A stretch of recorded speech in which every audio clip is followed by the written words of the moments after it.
Welcome to Staying Ahead of the Curve, Leading in a Virtual Environment. My name is David Goad, and today I'm talking with CEO of Chorus, Mr. Mike Evans. Mike, thanks so much for joining us. Thank you, David. Good to be here.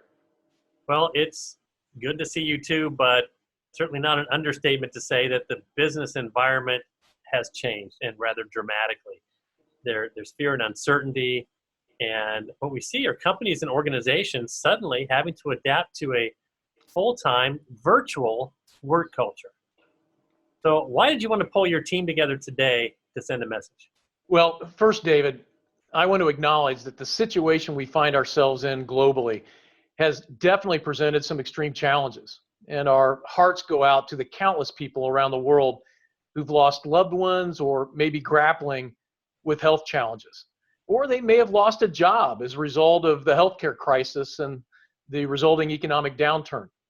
So needless to say, it's not an easy time and definitely presents some unique opportunities for leaders in companies and organizations in order to step up, probably now more than ever before, in order to impact the lives of those they lead. And as a company, we want to help in any way we can. Well, and I know you do keep in close touch with your customers, and as a head of a consulting firm, you're talking to leaders in a variety of different industries, businesses, organizations. So what kind of specific challenges are you hearing from them as you had your ear to the ground in the last couple of weeks? Well, what we're seeing is that many leaders, really myself included, have been forced to work and lead from a distance. Now, for some, that may be the very first time that they've had to do that, or at least for an extended period of time. And the duration alone can present some unique challenges that aren't instinctive or natural for some. And what we have found that having a game plan that can be easily developed and followed in order to keep people focused on priorities that matter and ensure that people are supported so they know that they're not alone are common things that we're hearing and seeing. All right, well, let's talk about some of those priorities that matter. What specific, maybe even just some high-level advice can you offer to help leaders who are trying to keep the train running, or in some cases, keep it from coming off the rails?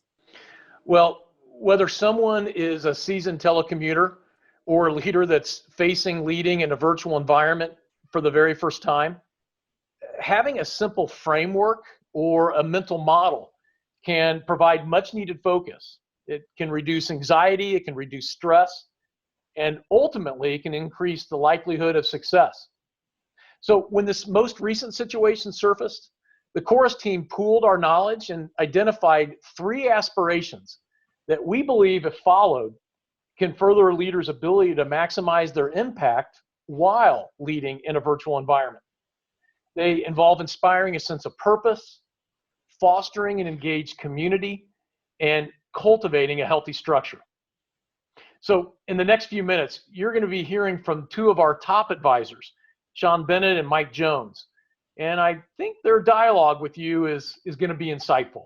Fantastic, Mike. That's great. Purpose, community, and structure. I can't wait to dive into it with Sean and Mike. Thanks so much. Thank you, David.